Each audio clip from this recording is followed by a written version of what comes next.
Voila.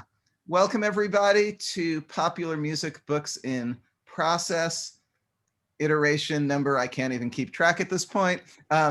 As always, we want to note this is a collaboration between the Journal of Popular Music Studies, the Pop Conference, and IASPM US. IASPM US's own conference starts next week. So if you have not yet registered for that conference and want to have a little time to listen to the pre-recorded conference presentations, get going. Thanks to my co-organizers, Kimberly Mack and Carl Wilson, and welcome to this week's presenters, Christa Anne Bentley and Miles Grier, both talking about singer-songwriters. Should you want to catch up on any of our, I can't remember the number of former presentations, they're all living on my YouTube channel, and they are a splendid group of presentations, I tell you. But for today, we're thinking about singer-songwriters, confessional song. What I'm now allowed to say on record is Miles's phrase, the stakes of personal disclosure. And it's funny because when you look at trade books, there's a gazillion of them on different singer-songwriters because they sell a lot of records and they sell a lot of books. But in academic work, not necessarily the case, where so much came out of subcultural analysis and scene analysis and other kinds of things. The singer-songwriter as a category has lagged a little. So it's great that we're going to have this conversation today, and I'm sure people will have lots of thoughts about where to take the subject. So I'll do a quick round of bios and then turn it over to our presenters. Christa Anne Bentley is an Associate Professor of Musicology at Oklahoma City University, where her research focuses on the politics of music at the intersection of popular and folk styles in the United States. Not surprisingly, her current project examines the politics of the singer-songwriter movement in her book in Los Angeles during the 1970s. And that manuscript, which is still being completed, has the working title, Feeling Free, The Politics of the Singer-Songwriter Movement in the United States, under contract with University of Michigan Press's Tracking Pop series. She's also had some of her work published in the Cambridge Companion to the Singer-Songwriter. Miles P. Grier is Assistant Professor of English at Queens College at City University of New York. His forthcoming monograph is not in fact about a singer-songwriter. That's the twist. Inkface, Othello and the Formation of White Interpretive Community, 1604 to 1855. He also co-edits Early Modern Black Diaspora Studies. So when he's going to be making some comparisons to Joni Mitchell, he's got a significant frame of reference to bring to this. That said, along with essays addressing print and financial illiteracies as markers of racial subordinates in early modern English Atlantic culture, he's also written about, yes, Joni Mitchell's blackface pimp alter ego, as well as other things like the history of racial profiling for such publications as, yes, Journal of Popular Music Studies. And he is also, and perhaps this will factor in as well, a dramaturg and a jazz vocalist. Welcome to you both. Christa will, I think, present first, Miles asking some questions, then Miles presenting, Christa asking some questions. They may even at the end of that have one or two remaining questions for each other, but everyone will come in at the in about 45, 50 minutes. And if you have thoughts during this, we highly encourage you, as we always tell you, to put them in the chat, either letting us know you want to ask a question or simply putting a thought down during the discussion. Subsequently, we always send the chat text to the presenters so they have a chance to see it. Presenters, if you see something in the chat and it's going by too fast, don't worry about it. You'll get a chance to see it a little bit later. All right, so with all those prefaces out of the way, Christa. Thank you so much to Eric and Kim and Carl and everyone for being here. Yes, it's a busy time, I feel, so I really appreciate people carving some time out to interact. Okay, I've prepared some remarks that are sort of about my project in general, and then a couple of more specific ideas from some female singer-songwriters that might interact well with what Miles is talking about in his presentation. In 1977, singer-songwriter Margie Adam sat down with music critic for the Los Angeles Times, Robert Hilburn. Adam described that if you heard one of her songs out of context, you might not think, aha, a feminist song. She continued, admitting, I have tried to sit down and write the ponderous, intellectual, political song, and I find that boring. All caps, boring, propaganda in the key of C. Instead, Adam offered that her songs are, quote, influenced by who I am as a person, citing Joni Mitchell, Laura Nero, and Carole King as inspirations for her work. This brief snippet from my research sets up a range of shifts that had occurred from the 1960s songs of social protest into the 1970s. This singer-songwriter's music didn't necessarily include explanations or critiques of current events, followed by explicit calls to action. In fact, Adams' quote suggests that some artists had started to see that type of communication as cliched, and instead developed a new personal language to express their discontents. This story raises questions: what happened to social protest music after the 1960s folk revival? And what are the political implications of songs performed from a personal perspective?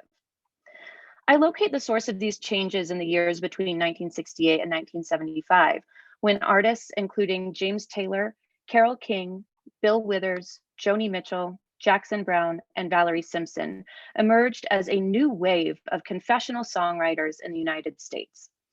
Although there are some stylistic differences between these artists, with King and Simpson steeped in the Brill Building and Motown traditions, and the others connected to the folk revival, these artists were unified by a confessional songwriting style in which the artists divulged their autobiographical experiences in ways that foregrounded the intimate details of their personal lives. These autobiographical songwriters have several important predecessors, including blues singers and honky-tonk artists. However, it was at this very time that the term singer-songwriter came into common parlance, according to David Shumway's research. On the surface, this term indicates the artist's dual role as composer and performer, emphasizing the high value the movement placed on authorship and presentation. But the phrase signals much more than that, connoting meanings based in audience perceptions of intimate performance, acoustic music, personal storytelling, displays of artist vulnerability, and a sense of immediacy between the listener and the artist's persona that amplify the idea of personal confession in music. My book, titled Feeling Free: The Politics of the Singer-Songwriter Movement in the US, reframes confessional songwriting as a highly politicized form of expression during the 1970s by showing its relationship to the most prominent social movements of the decade, to include the women's movement, civil rights, anti-war protests, and environmentalism. Indeed, at the same time that singer-songwriters were embracing personal songs, social movements claimed that the personal is political, in just one credo, adopting new organizing tactics that similarly framed political action through individual stories. I analyzed the relationship between confessional songs and social movements on 3 levels. First, I used songs that index social issues through their personal stories in their lyrics. Second, I interpret the parallels between social movements that prioritized personal storytelling and the tone of confessional songs, showing how introspection took on political and activist dimensions in the 1970s. And third, I include instances where confessional songs were, in fact, used at the site of protest in the 1970s. In so doing, I reveal the degrees to which singer-songwriters used personal stories to address social problems. Confessional songs don't fit neatly into accepted narratives of popular music and protest, though. Histories have traditionally centered around 2 types of songs: topical songs, which discuss current events in their lyrics, and music performed at the site of protest. This is particularly relevant in accounts of the United States folk revival and in histories of Black popular music during the 1960s. These narratives have centered on songs such as We Shall Overcome, a tune performed regularly at the site of civil rights protests, or on famous topical songs like Bob Dylan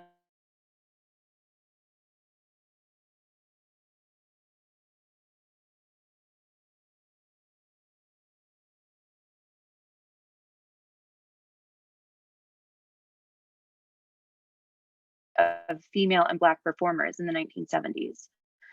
To counteract this accepted history, musicologist Mark Burford's work on Sam Cooke has sought to move away from tropes that valorize the, quote, masculinized ideals of anti-commercialism, aesthetic autonomy, and social rupture, end quote. Similarly, Tammy Kernodle's research on Nina Simone has extended narratives of freedom songs to account for changes to the political landscape after the passage of the 1965 Civil Rights Act, as new expressions of Black power came into prominence in the 1970s. Researching the politics of confessional songs, I follow Burford and Kernodle's efforts to create a more nuanced understanding of popular music and protest during this era. The focus on subjectivity and issues related to the private sphere prevalent in confessional songwriting can help theorize musical protest outside of masculine values. Likewise, tracing confessional songs provides a way of understanding how the language of protest shifted after the 1960s, expanding a legacy of music and politics into the next decade in ways that are inclusive of voices that have been traditionally denied in the political sphere. My book begins with a look at the singer-songwriter identity as it emerged from the United States folk revival, tracing the reception of different versions of Joni Mitchell's Both Sides Now, that classic ode to introspection by Judy Collins, Dave Van Ronk, Harry Belafonte, Mitchell herself, and finally Pete Seeger. This chapter revises the idea that the singer-songwriter was a narcissistic break with folk tradition, establishing how a certain segment of the revival saw the singer-songwriter as a way forward for folk music, and furthermore, politicizing the idea of introspection within the context of the tragedies of 1968. The following chapters each focus on a particular issue to show how different movements utilized personal narratives within their activism. Chapter 2 centers on civil rights, exploring how Black confessional songs created a narrative space where artists used their own story to assert their personhood and articulate desires for freedom.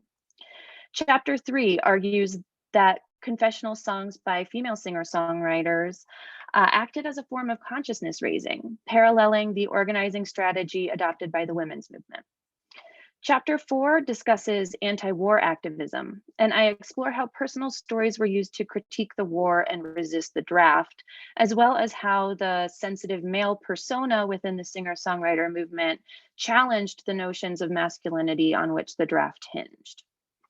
Chapter 5 shows how confessional songs about romantic loss acted as a metaphor for the degradation of nature within the environmentalist movement, concluding the book and rounding out the decade with a look at Jackson Browne's Before the Deluge at the No Nukes rally in 1979. As a small window into one of these case studies, I thought I would look at 2 snapshots from Chapter 3 on the women's movement, both for the way they illustrate my own research and the way they may open up conversation with Miles' project. The women's movement raised issues considered private, such as women's health, birth control, abortion, divorce. I just deleted like 3-line sentence long set of issues, all to say a myriad number of private issues that were raised as public concerns. Furthermore, the women's movement adopted new ways of organizing that migrated political work to private spaces, opting for the setting of consciousness-raising meetings. Described by Bell Hooks as sites where women uncovered and openly revealed the depths of their intimate wounds, consciousness-raising meetings challenged the divisions between public politics and private life. TV Reed and Rita Felsky have analyzed the dimensions of intimacy created through confessional poetry as feminist work, and my project explores how the notions of intimacy created through the singer-songwriter movement acted as a type of consciousness-raising in music.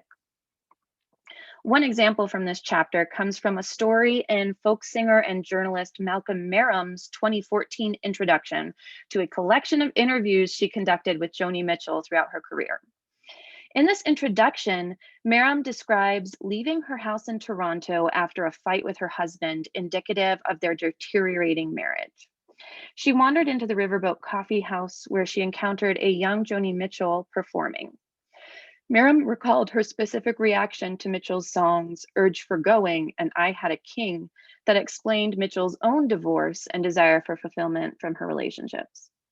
Miriam claims that the songs created a moment of new awareness about her circumstances, and knowing that she was not alone, she felt like less of a failure and left the concert resolved to do what was right for her personally, divorce, even if the stakes were incredibly high socially. This is just one example of how confessional songs about romantic loss functioned as a form of consciousness raising, especially within the context of changing attitudes towards divorce in the 1960s and 70s, and within the intimate performance environment of the Riverboat Coffee House. Another section of this chapter considers Motown songwriter Valerie Simpson's first solo album, Exposed. And I look at many of the 1970s Black feminist thinkers who were similarly developing what Patricia Hill Collins calls a self-defined perspective. Simpson gained greater career autonomy at Motown when she was promoted from songwriter to producer. And she additionally determined that she would perform songs that she had composed, selections that didn't work for other artists, but as she explained to me, she felt that in her voice they fit. The first song on her solo debut, titled I Don't Need No Help, makes a statement that parallels the new levels of autonomy she experienced at Motown.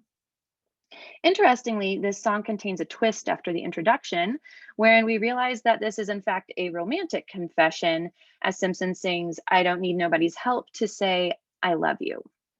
That twist might discount the subversive potential of the song for some, but in my analysis, Simpson is singing about romantic love in a way that conveys her independence and self-esteem within the relationship. As a confessional song that discusses the intimate details of Simpson's personal life, the track reflects on her relationship with Nick Ashford. The couple had worked together as co-writers and co-producers on this project, and the sentiments in this song show that Simpson had found a supportive creative partner as well as romantic partner. Simpson's songwriting reveals how she used introspection to resist dominant narratives of Black femininity. She instead projected independence and self-reliance alongside her desire for love and I don't need no help. Confessional songs explore the self, whereas Toni Cade Bambara stated in 1970, the revolution begins. Although songs about the self have been depoliticized in the study of music and protest, the self is a starting point for these feminist organizers and these songwriters, offering a powerful way to analyze self-narration in music. And while Feeling Free tells the story of a particular group of artists at a specific point in American history, it also serves as a study of a larger principle relevant far beyond that time and place.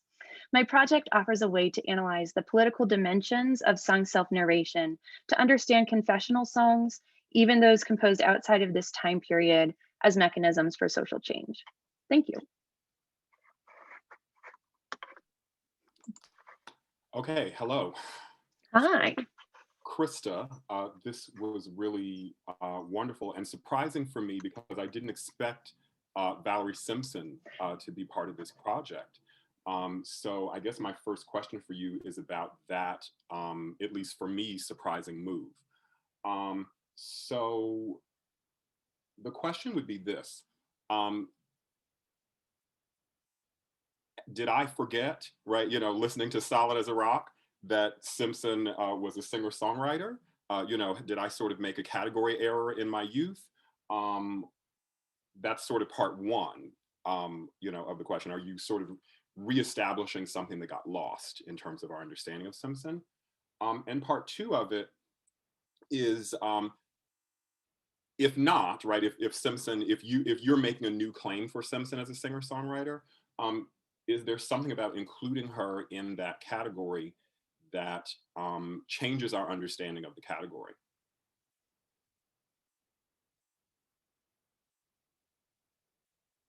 So, wonderful question. And I think one of the things that's going on here is that Simpson has a bunch of different phases of her career. And she is, very famous for Ain't No Mountain High in the mid 60s, and then kind of comes out with the solo album.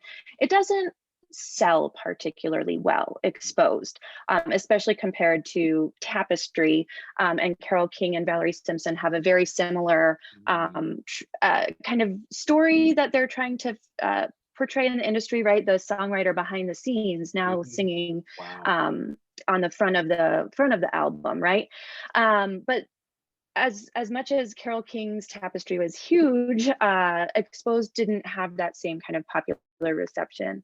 And then later on, Simpson and Ashford and Simpson come back as this disco group. And so part of what I'm analyzing here are the ways that Exposed does carry some of the markers of what it means to be a singer-songwriter, which is not just performing original music. As I'm assessing, it has kind of some other dimensions of how the interactions between artist and audience, and this kind of expectation of divulging something about your personal life, which disco doesn't necessarily have the same expectation, even though there are in fact people who write and perform original music in disco.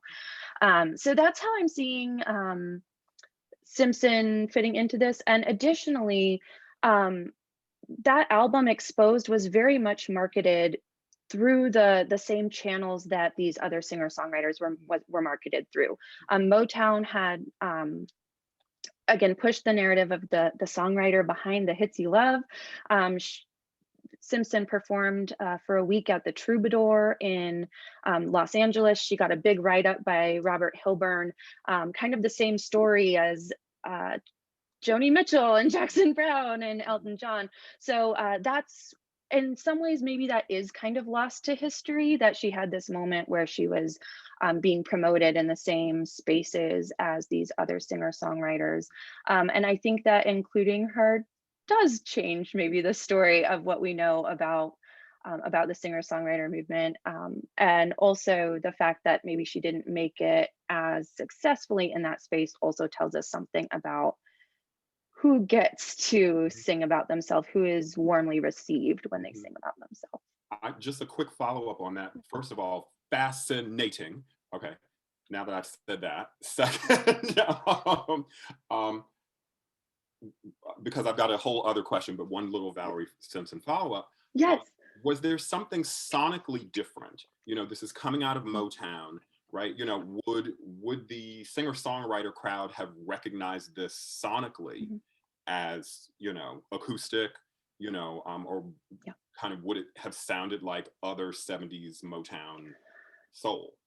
Yeah, that's a really good question. And I think that that is part of the tension, maybe part of the tension. But a lot of times we think about the singer-songwriter as acoustic music, and I'll go listen to the records, and there's plenty of other instruments on, I know, insert the name of singer-songwriter. I think a lot of it has to do with the mixing and putting kind of the vocal up front. A lot of it has to do with an arrangement that can be easily then separated out, where Valerie Simpson could easily perform these songs acoustically without a band while she was on tour. So I do think that Valerie Simpson's songs work as singer-songwriter kind of confessional songs, but you're right to say that the record might not completely read that way. Something like I Don't Need No Help, though, does have this really extended acoustic introduction that I think fits really well into the kind of singer-songwriter aesthetic. All right, so thank you. So one other question for now, and that is, let me disclaim this question even as I ask it. You know, I am not the Marxist bro, okay? You know, I do think that gender is a relevant category of analysis and not, you know, but pretending to be Marxist bro for 13 seconds, to what extent do things like the election of Nixon, you know, the rise of neoliberalism, you know, those kinds of economic forces, maybe, well, and sort of the kind of clamp down on protest movements, you know, I mean, whether it's Kent State or, you know, Chicago in 1968, you mentioned 1968, you know, it's sort of like, I feel like all these protest movements also sort of really hit this wall of state repression. To what extent does that play into the story you're telling? I think it's right at the center of the story that I'm telling, and I'll just make two quick responses. First of all, this idea of kind of like elevated individualism is obviously something that is also playing very much into conservatism at this time, and so there's kind of a fine line, fine line here, but it is certainly the the kind of larger idea that is characterizing movements on both the right and the left in the 1970s, but it is a pretty fine line to walk. So thank you for pointing that out. And then I the word that I would always hear from people from this time is, disillusionment, and the idea that 1968 brought this feeling that yes, our big protest movements were either met with violence or they didn't end up seeing the changes that we thought they would. We thought they would kind of precipitate. We thought that the Civil Rights Act and Voting Rights Act would bring these big changes, and then Martin Luther King got assassinated, and we're having to grapple with the fact that change is not. These aren't the kinds of changes we thought would come, and so I think that that is where this kind of disillusionment is leading to this kind of deeper introspective tone that Tom Wolfe sees this as, very narcissistic and navel gazing and silly kid stuff, right? But for the kind of next generation of songwriters coming out of this protest culture that you're describing, I think it was actually a very it felt engaged to them to kind of take this step back and reconsider what had been going on. That sounded like a Marvin Gaye reference, but what had been going on in the 1960s. Did that answer your question? Absolutely, absolutely. Well, for the sake of time, I'm not going to go into my third question, and I'll just... We will just move on to your presentation. Yes. So the Joni Mitchell book is that I've been working on. Maybe I should get Anne's completion date, because I seem to only finish work on Joni Mitchell when I know that someone else is about to publish on it. So the essay that I published in 2012 was because people told me Eric Lott is going around the country giving talks about Joni Mitchell, and I thought, I'll be damned if I have to cite Eric Lott on this, because I started working on this in 2004. And of course, Black Mirror is now out, and Eric's excellent article on that, is out. But I had to beat him to the punch. So I didn't quite beat Kevin Fellis and his wonderful chapter in Birds of Fire, excuse me.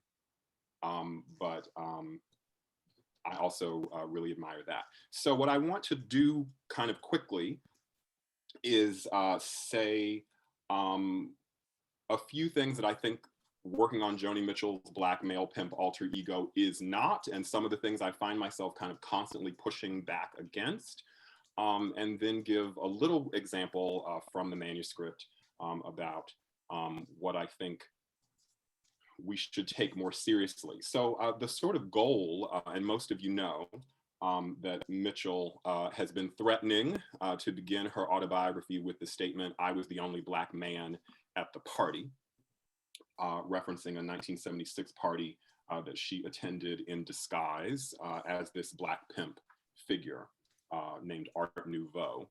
Well, alternately Claude. And what I wanted to do was to take that statement seriously, even though it's really begging to be dismissed. No one could ever look at Mitchell and, it's not like Laura Nero, where you're like, well, she's a little swarthy, maybe there's something in there, or like a Tina Marie, she's not one of those kind of figures. Or the other thing that I find often happens, no one in this company, I don't believe, but there tends to be a sort of punting and sort of saying, well, Charles Mingus liked Don Juan's Reckless Daughter, where she appears, on blackface and in blackface on the cover. And so since he's Black and I'm not, these are white writers, not me, then it must be okay because a Black person said it's okay. More recently, biographers have relied on Greg Tate to kind of fill that position. And most recently, Eric Yaffe sort of turns it over to Shaka Khan. at that moment. So I wanted to take this seriously. And I found that one of the things that sort of makes it difficult is that every few years, and I sort of wish I were a better sociologist of media, Twitter rediscovers this moment with Mitchell. So I was aware of Miley Cyrus twerking, and then there were some people who kind of went, this is it, this is Miley Cyrus is the new Joni Mitchell. And I kind of went, no, her figure wasn't really, Mitchell's figure wasn't really about her sexual liberation. As you might guess from the pimp character, it was really, if I'm going to be pimped, I'm going to pimp myself. I'll be my own pimp. And then recently, my good friend Elliot Powell pointed out to me that Twitter has, discovered, or maybe he said rediscovered. And I just kind of have always been curious, why is this the lesson that can't, or not the lesson, but the fact that can't stick? Like, why does it have to keep being rediscovered? Why can't we hold on to it? And I think it's because it doesn't fit so easily as some other, kinds of racial crossings. So, Miley Cyrus is twerking, I just mentioned.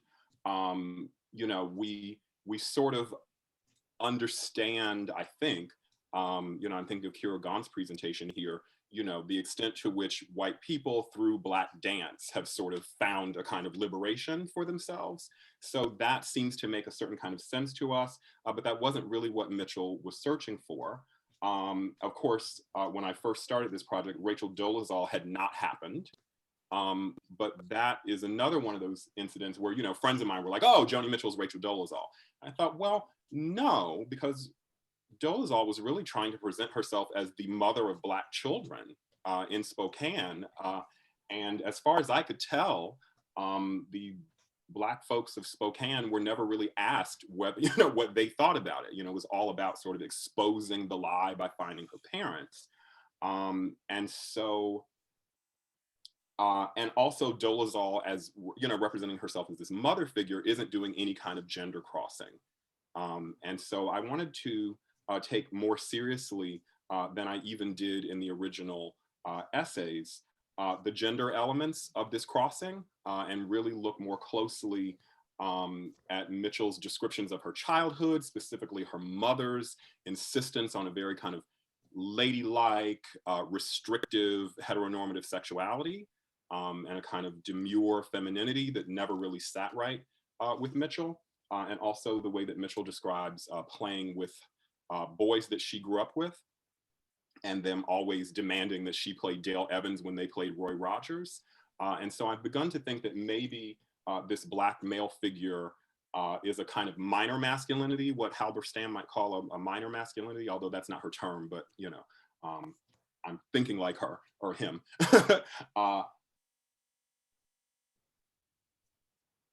Yes, that perhaps the kind of non-central nature of Black masculinity is what allows Mitchell to cross finally into something that she may have been searching for quite some time.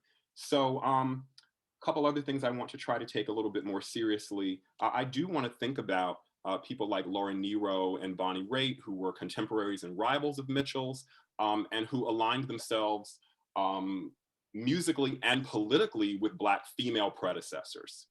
And that seems to me to be a different kind of statement and quite aligned with, I think, Christa's project. It seems to be a very different kind of statement. One of the things Mitchell was trying to do by creating this Black male persona was block access to her interior life. She felt that she'd been too exposed, right? So she starts writing these songs with male personae, and just kind of everyone get out of my life.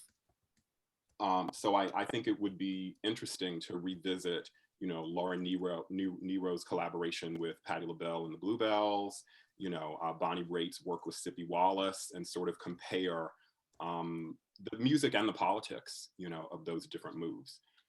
So as a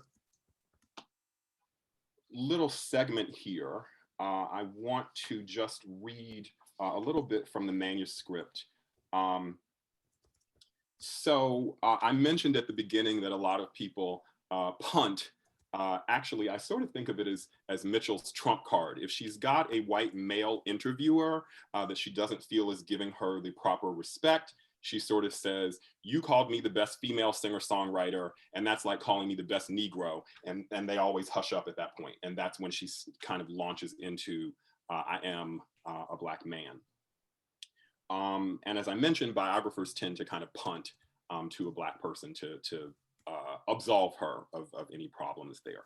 So I wanted to look at a couple of moments in which Mitchell puts her foot in her mouth. So this section is called Foot and Negro Teeth in Mouth. Besides Greg Tate, none of the Blacks who represent or speak for Black musical originality has praised Mitchell in a direct, simple fashion. But worse for Mitchell are what she paints as bewildering encounters with Black rejection. Mitchell has a real knack for saying offensive and inaccurate things of and to Black performers in the process of complimenting them. One of the most glaring examples was her accusation that Miles Davis did not work with her because she was white. That's kind of bewildering. I'm sort of like Bill Evans, Gil Evans. I mean, just Evanses. Lots of white Evanses worked with my. You know what I mean? In this scenario, I would argue that Davis becomes a sort of wished for musical father, for it was really Miles and not Mingus whose music and artistic credo Mitchell had long loved, admired, and emulated in her own work. Indeed, her album Mingus speaks in the voice of Miles Davis's sidemen, not Mingus alumni. She doesn't collaborate, I don't think, with anyone from Mingus's bands. Herbie Hancock and Wayne Shorter, most notable among them. Indeed, Mingus objected to the electric bass and more fusion-oriented sound of the album, which of course is much more reminiscent of Miles's electronic palette and cool ethos than Mingus's rollicking, gospel-inflected, brassy, and acoustic recordings.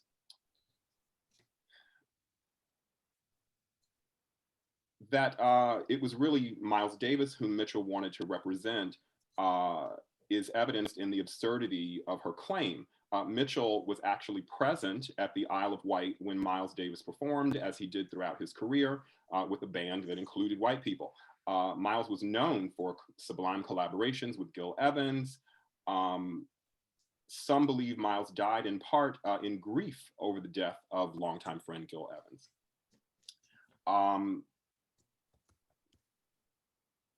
I can go on, you know, Schofield, Liebman, Holland. I mean, you know, the list of white musicians that Miles Davis worked with was extensive. And of course, I grew up hearing my father, who took this photograph of Sarah Vaughan behind me, kind of repeating this famous Miles Davis quip. I don't care if a dude is purple with green breath as long as he can swing. So, you know, Miles was just not really known for any kind of exclusion in his bands. So it's kind of strikes me as a really unusual lack of knowledge about this figure that Mitchell claims to have admired. Perhaps her memory has been misinformed by her deep desire for Davis's approval. Yes, okay. So second quick example. So most of you will be familiar with Furry Sings the Blues from Hejira. Furry Johnson's name and sound, by virtue of his legendary musical purity and geographic obscurity, and I just mean that in relation to the coastal, you know, centers of recording, represented an untrammeled garden far from urban commerce. Mitchell tries to meet him on this ground of artistic purity, but in the process of trying to compliment Furry Johnson on his experimentation with non-standard guitar tunings, Mitchell, and this is her word, somehow accidentally offends him. What she missed in her unfamiliarity with Memphis blues is Furry's position in relation to white tastemakers who helped create the kind of discourse of purity, autonomy, and integrity. So Mitchell, who actually, in her telling of this story, doesn't introduce herself to Johnson by name or profession, and she seems to overlook that there's a power discrepancy, you know, not in her songs, but in these moments of interaction.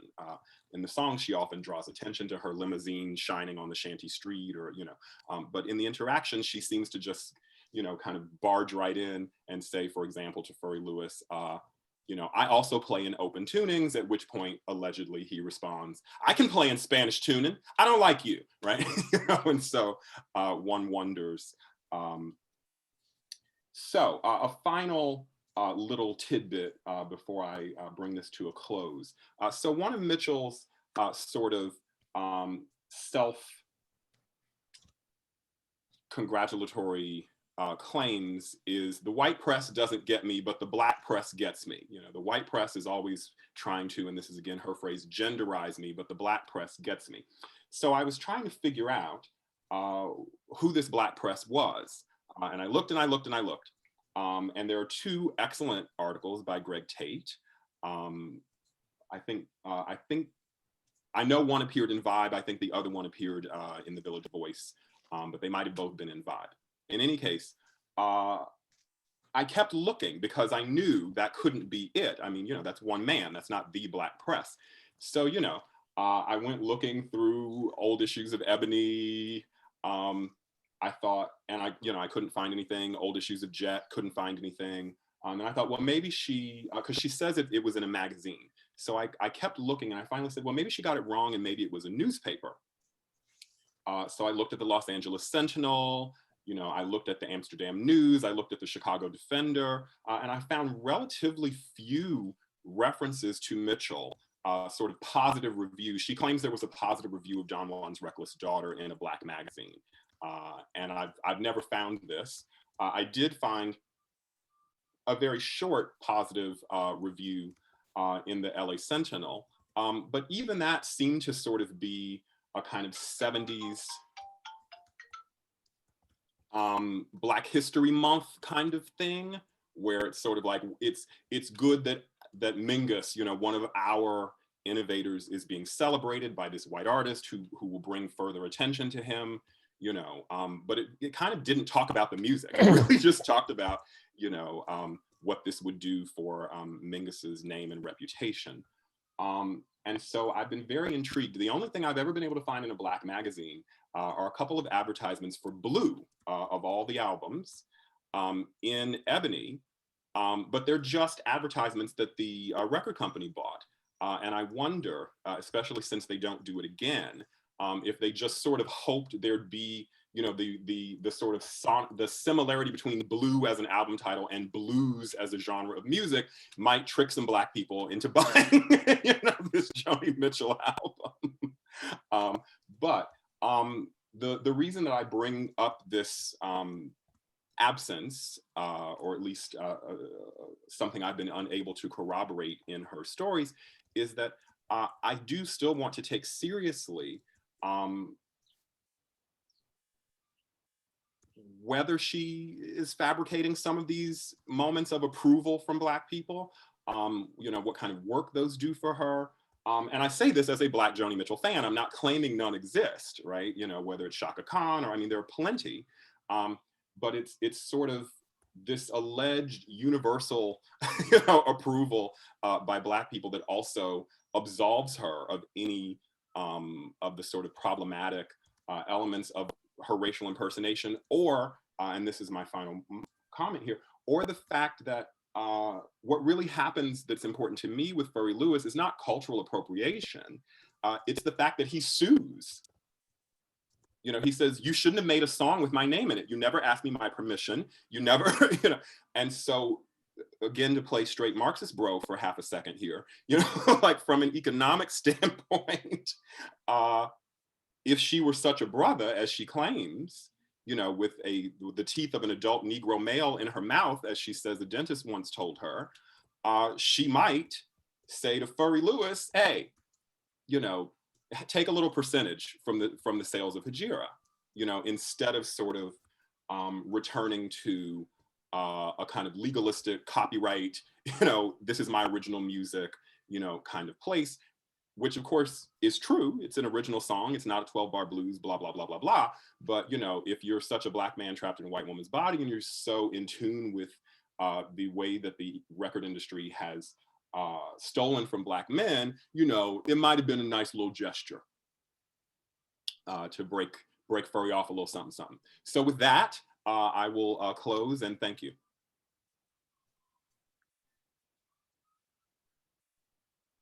Thanks so much, Miles. I think this is really important, just like larger context for Mitchell's blackface, and it. Anyways, I really appreciate the work that you're doing surrounding this.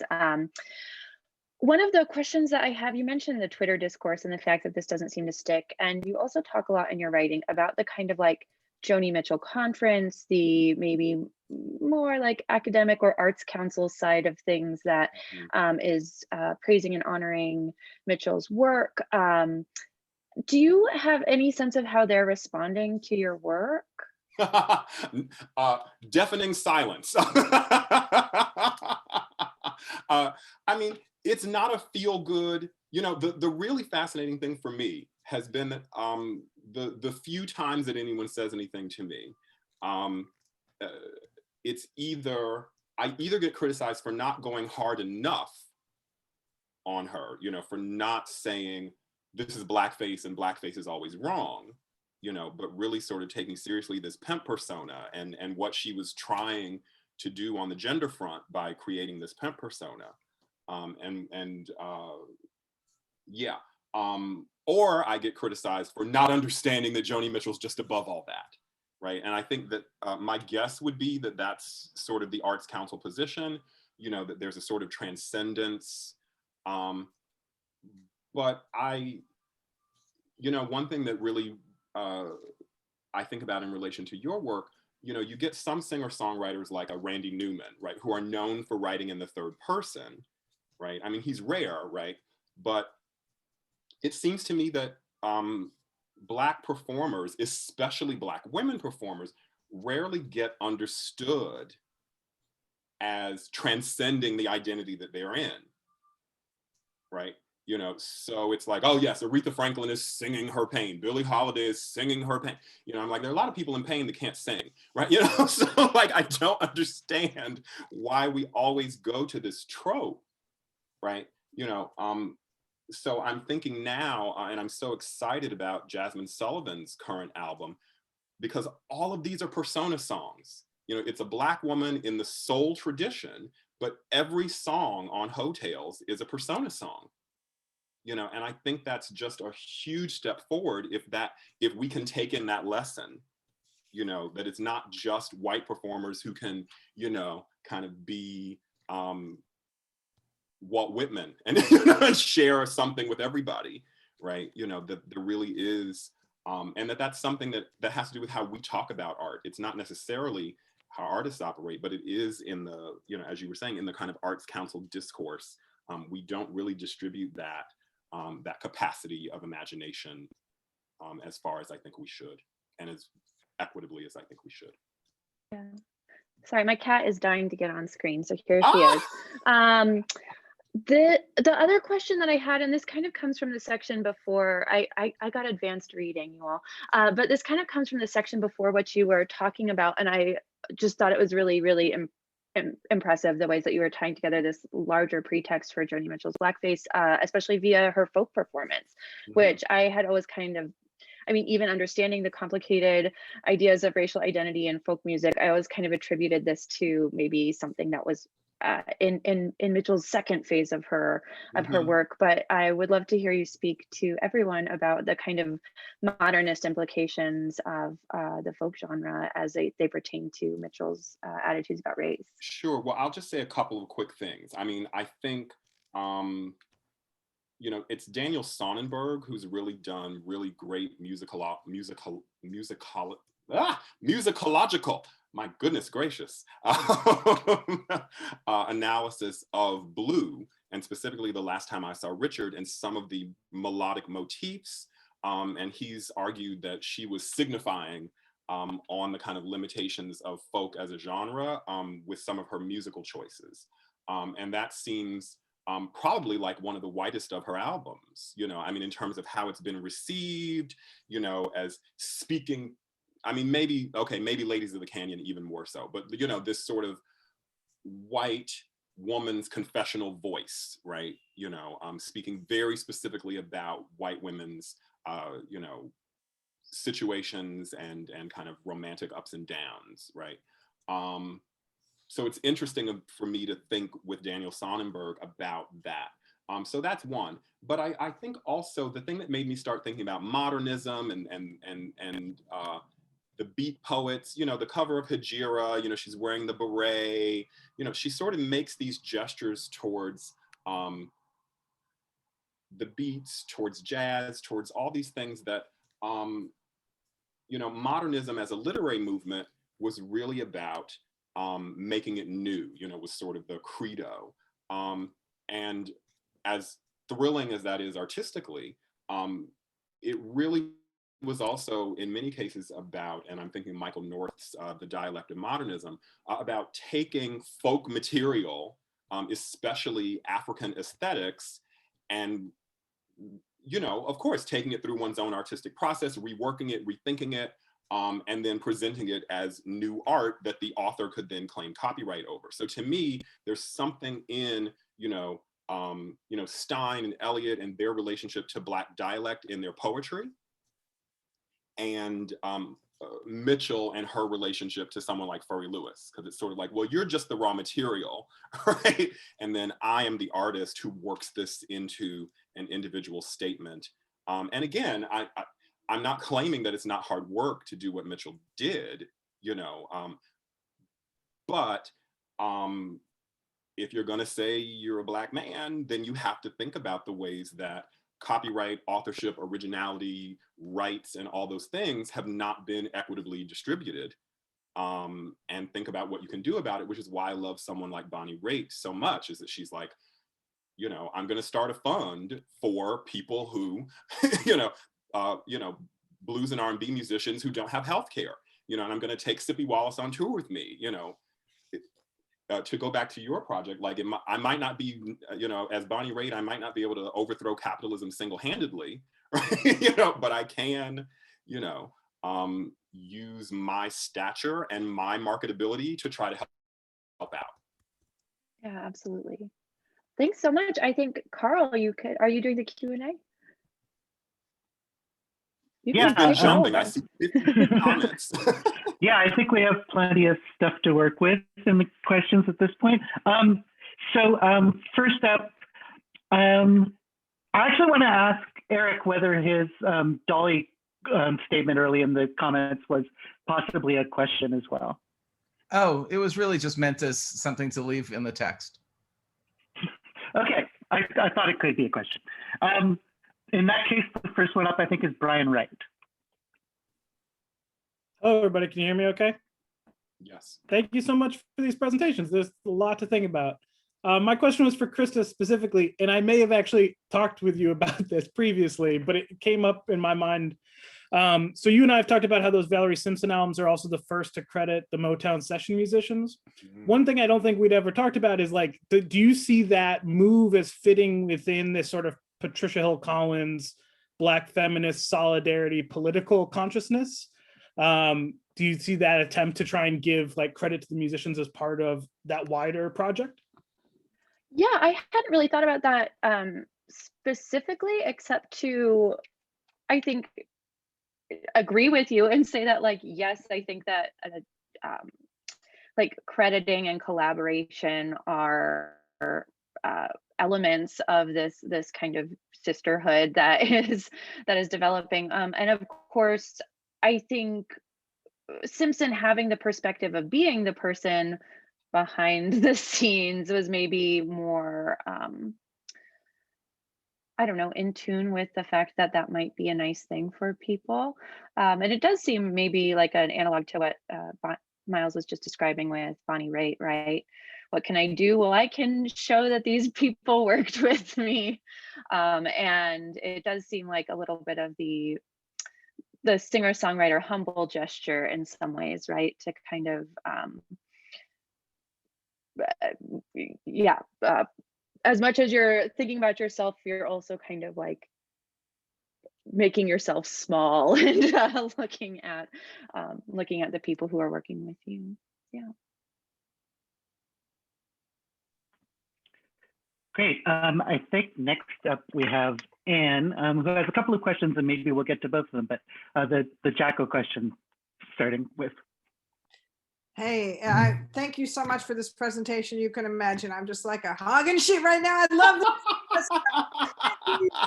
Thank you. And I wanted to ask you, Miles, about Jaco Pastorius. One of the interesting things about Jaco, as I've been sort of researching his, the way he was covered in the media, his presence in the moment, is that he was, kind of like racially ambiguous in a strange way. I wouldn't say passing in any way. I wouldn't say passing for Black in particular, but like it was, that moment was such a moment of like Latin influence as well. And I think there was confusion about, is he Brazilian or something, you know what I mean? Whereas in fact, Eastern European. So I'm interested in him as a counterpart in that way to Joni, but also like their relationship at the very same time when she is getting deep into this kind of fusion sound. And, in some ways that relationship has, in the telling of that period, come to overshadow her arguably more significant relationships with Wayne and Herbie. I mean, now I think Michelle Mercer's work has, she's worked on, wrote a book about Wayne as well. And I think that's helped put that stuff to the fore again. But I'm just curious where you put Jaco in your story, if at all. I haven't before now. I've certainly read about him, in the process of like, Joe Zawinul's, so more via kind of weather report. And of course, I hear him. I mean, you can't get away from his beautiful big sound in Hejira and on Don Juan's Reckless Daughter. It's interesting to me that, she really talked about their partnership as a musical one. That she finally found a bass player. I think she called him a weird bass player. Wasn't he playing with Sinatra before? I'm pretty sure it was some with Weather Report, but there was some like, kind of big bandish kind of jazz thing that he was in. And someone said, I know someone who plays bass real weird, and this might be the person for you. Right. And so she talks about it as such a musical partnership. And she really, to my recollection, never talked about it in racialized terms the way she does sometimes with Herbie and Wayne, or even gendered terms. And I wonder if part of it is, one of the kind of really interesting things she says is that she was playing with a musician, just like, rehearsing. And she like dropped a beat in one of the bars and he was listening so well that he stayed with her rather than insisting on, the time signature they had established. And she talks about that as a gender thing, right? That men don't listen to women. And I wonder if Jaco listened so well to her that it just kind of, I know this doesn't sound terribly academic, but that it really affectively transcended, interesting, the bullshit, right? Sort of like I finally have someone that I can just talk with musically, and I don't have to be, hemmed in anymore. But I have no idea. I know there's all this stuff, right, about she sort of insisted that they didn't have a romantic relationship, because that's always the question with Joni, right? Right. Later, apparently they had a quick one. Okay. A brief one, a quick one. but that the essence was something else. I see Eric posting about it. I'd love to hear what you, Eric Lott is saying that Joni felt about Jaco when they spoke too. Yeah, I think that's interesting, the listening, because I also wonder about like, as kind of a twinning, whereas maybe racial difference meant she didn't feel like she was twinning with Wayne, although she's spoken about Wayne that way later, you know, Mhm. also, and the air and space and the sound. But anyway, I don't want to take up too much room because I truly could just talk to y'all about this stuff for hours. So let's talk another time about it. Absolutely. Thanks. I have a question from Jody Rosen, which he asked me to read because he can't do it himself right now. He's asking Miles if you have any thoughts about Mitchell's relationship with Prince and how that fits into the larger story of Mitchell and race and Black affirmation of her work and so on. Well, I would love to turn that question to my friend Elliot Powell, so I farm out all corrections to any errors I might make. The thing that I find interesting is that Mitchell seems to disclaim and disavow Prince so often. You know, there's a lot of weird put downs. You know, she's like, well, you know, Prince wasn't a genius. You know, Jimi Hendrix was a genius. Prince was a great synthesizer of other people's musical ideas, you know, and I'm an innovator and Prince is not. You know, I see you, Anne. You know, so there's this weird sort of, you know, what is it? You know, I know Jack Kennedy and you, Prince, are no Jack Kennedy, right? You know, there's this sort of, you know, I knew Jimi Hendrix, right? You know, so to me, that's sort of the interesting thing is why the kind of, why the inability to accept the compliment from Prince. You know, his favorite album of hers, if I understand correctly, is The Hissing of Summer Lawns. And she's like, well, then he doesn't really get my music because John Guerin, you know, corrected my chords on that album. So that's the one album where I let someone else fix my chords to make them fit, you know, music theory. So he doesn't really get my music, you know, and I'm like, it's a great album, Joni, like chill. Like, why can't you let someone love you, right? You know, so, yeah, I mean, that's sort of, in terms of his admiration for her, I think it's obvious. You know, it's the same reason, you know, that Shaka Khan or, you know, Cassandra Wilson or Diane Reeves, or, I mean, you know, musically, she is fascinating. You know, her ear, her, you know, the harmonic progression she comes up with. I mean, you know, like, so I'm not surprised that he likes her, but I am intrigued by the weird refusal on her part. I mean, the history of Joni's refusal to recognize other artists is like a whole subject. I was just writing about Ricky Lee Jones' new memoir, and she's still bearing a grudge for the things that Joni said about her in the late 70s. So it's a real morass. Franklin, you have two questions that I think maybe for balance in the discussion, maybe pose yours to Christa first. Okay. Yeah. So he came up. Miles mentioned him just like 2 minutes after I typed this, but I was wondering where, given your period and the things that you have in play, how you would read someone like Randy Newman, or not like Randy Newman, because he's kind of in this period sort of a unique figure in that yeah, he does write. He's both a social critic, especially on Sail Away and Good Old Boys, right? And he takes on, rather than taking, I mean, he takes on the persona of a redneck, right? But at the same time, he's involved with a lot of the same people and the same labels at this period. He also comes from a staff songwriter background. He even has like, I don't feel like he has a strong relationship to folk, right? So where does someone who is writing politically but not confessionally, and even seems like cynical about that possibility of transparency, right, sit for you? And are there other examples that we can think of that, you know, that would be interesting there? So either of you. I think that's I think you kind of nailed it, but I will like respond to some of the things that you said.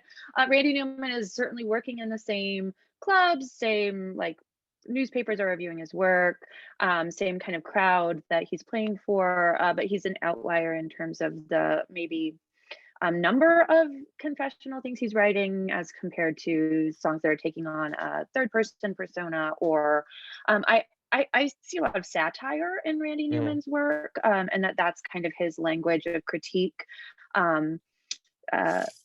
political science coming to mind, but something like I Think It's Gonna Rain Today maybe has this more like sad, melancholy tone to it.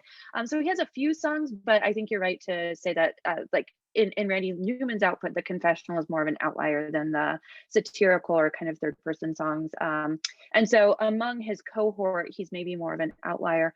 I do see, I had a similar kind of struggle maybe to situate Randy Newman as I had John Prine, who had kind of come from a slightly different background, maybe more like country inspired, but worked at the Troubadour and had, you know, the Robert Helburn Review, this like very singer-songwriter moment. And I think that he also uses satire more in his songs as social critique instead of individual stories.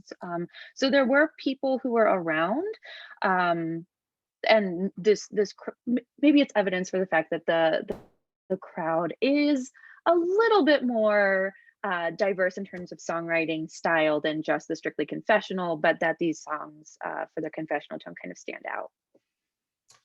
Yeah, I think Prine kind of comes out of a Chicago folk revival scene. I don't know if he had much traction in like that. It's interesting to think of him as, I feel like he got adopted as a country guy later, the way that people do, like John Hyatt now is an Americana guy, right, or whatever. Can I just quickly ask my other? So Miles, I wanted to go back to Furry Sings the Blues and see where you thought the references to W.C. Handy fit into it, because in the last verse, right, I'm looking at it on another window. W.C. Handy, and I'm Faye, and I'm not familiar with what you played, but so there's two things there. One, the odd admission that she doesn't know St. Louis blues, right? Anything, right? And also the conflation of just any black man in Memphis who played the blues, when W.C. Handy is a very different kind of figure, even from a copyright and authorship perspective, right? As someone who figured out how to make the money and put it in his own name and et cetera. So I mean, maybe I'm saying too much, but I wonder, like, is that in your reading too, or what you think is going on there? Yeah, I mean, thank you for that. Both of these questions are really outstanding and really generative. I think, I mean, the weird conflation of Handy with Furry is sort of strange, generationally, they're not the same generation, they're not the same stylistically, as you just said, they're not the same in terms of relationship to sheet music, which, before, is it 1977? Like before a certain point in copyright law, like if there was no underlying sheet music, you couldn't get copyright, right? So, they've got a totally different relationship to both of those things. I feel like Mitchell undergoes a sort of transformation, and this may go back to Anne's question about, Wayne Shorter and Herbie Hancock. In the liner notes to Mingus, she sort of says, I'm just dipping a toe into the waters of Black classical music or Black American classical music or something like that. So there is a sort of deference at the beginning. And I'm going to say something cheeky, which is I prefer my white people deferential, right? I mean, like I prefer for there to be a little like, before I just go trompsing through here, let me pause, right? I didn't say neurotic. I don't prefer my white people neurotic, but like just a little before I go stomping through your garden, like, but more recently, so at that conference at McGill, where she got the honorary degree, she's like, well, the reason I wrote new lyrics to, Goodbye Pork Pie Hat is I was listening to Jon Hendricks lyrics, and she's wrong, they're not Jon Hendricks lyrics. And they were maudlin, they were sentimental. And so I had to get in there and, Wait, sorry, which song? Goodbye Pork Pie Hat. Oh, right. Yeah, I think Eddie Jefferson wrote those lyrics. And so she's incorrect that it's Hendricks. And also, I feel like her lyrics are a little maudlin for Goodbye Pork Pie Hat. Those are not some of my favorite Joni Mitchell lyrics, actually. So there comes this, by the 2000s, and I don't know if it's because she got her, black card punched by Herbie and Wayne or what, but there comes this sort of moment where she seems no longer deferential around her place and position in Black music, or even among Black men. You know, and as a person whose position among Black men has always been questioned, I don't know why she should get it easier than I have.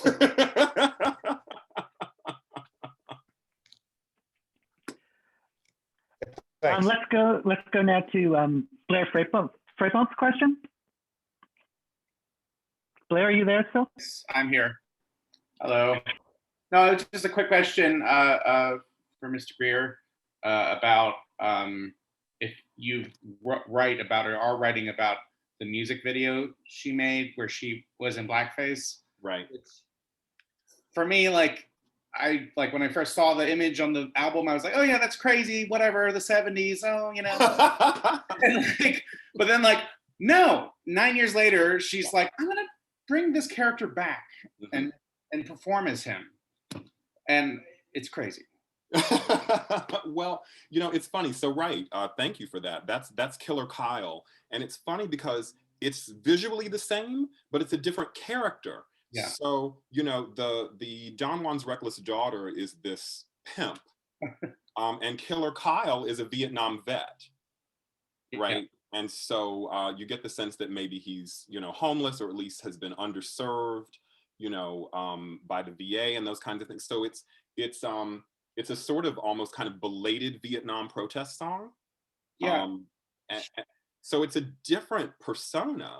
And I haven't known exactly what to do with it. So I haven't written about it yet, but I definitely want to. And she still did that. She brought that persona back. The ballet that she helped choreograph, Killer Kyle comes back for that, you know, as well. So she's definitely doubling down. I mean, or well, not anymore because she's not really speaking very much after the aneurysm, but there is a sort of insistence. Okay. Yeah, because she met him at Fort Bragg when she was performing in the 60s. And he told her this tale of woe. And I don't know if she never said it was black or white.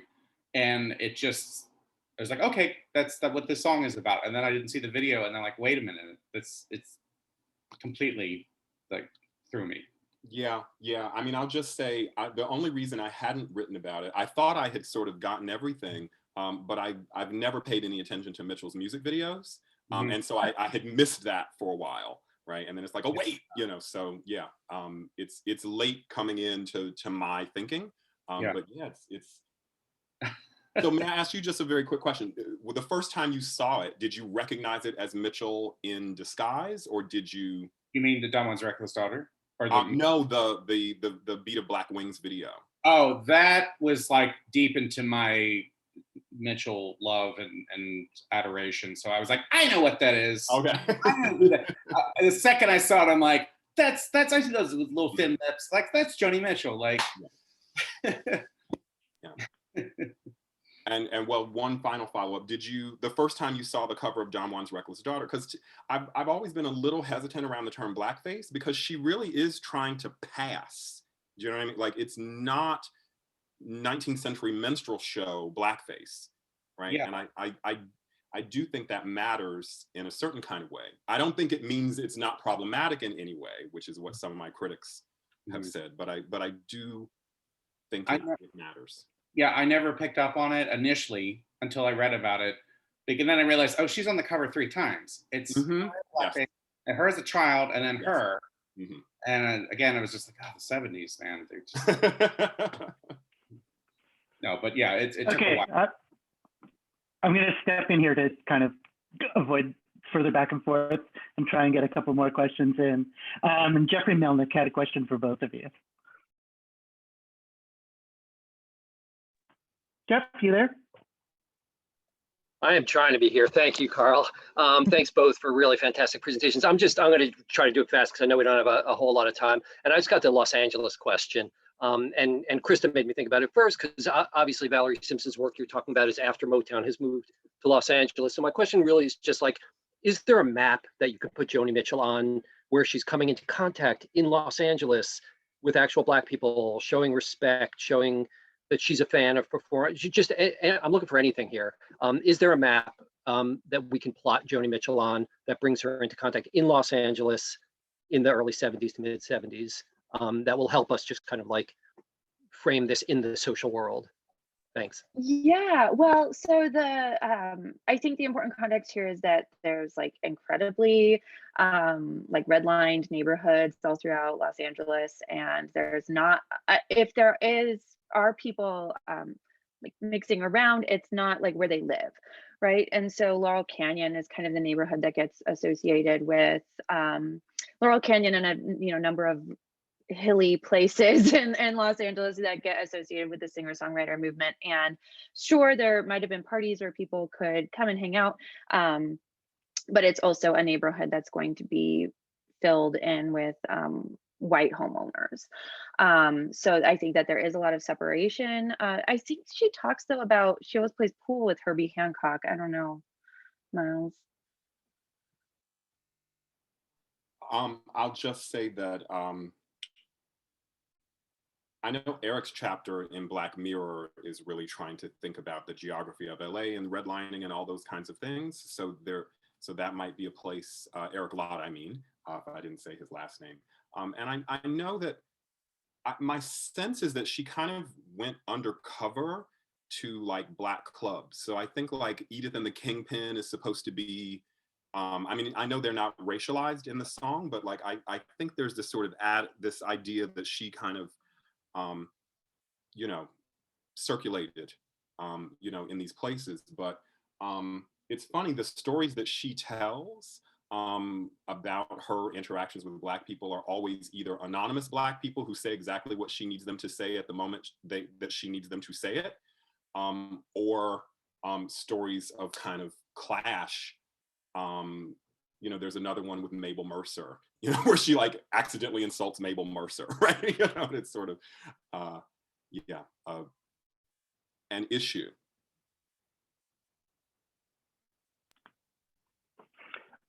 I had a question that I wanted to ask Christa, which is kind of about the politics of the singer-songwriter movement and what the legacy of those politics are. And this kind of refers back to something that before we started recording, when Eric made a joking question to Franklin Bruno about whether he had questions about singer-songwriters. And he talking about being a singer and a songwriter, but wanting not to use the hyphen and the identity of singer-songwriter. And I've written before about how sort of by the time of kind of Gen X singer-songwriters emerging, nobody wanted that identification, and one of the ways that people avoided it was by giving themselves band names instead of recording under their own names. So I'm just curious what she thinks the dynamics of that kind of cross-generational relationship with the singer-songwriter movement have been. Yeah, that's a really good question. I think today it's in like Americana spaces mostly. Like Brandi Carlile is a very good example of someone who still kind of plays this, has this role of the confessional songwriter. Someone who I think is really interesting is her, because she like really takes the idea of singer-songwriter disclosure and complicates it by having this, name that she sings under, and it stands for having everything revealed, but she's not using her first name, and is kind of controlling how much people can see by performing with sunglasses and having silhouettes rather than her photograph on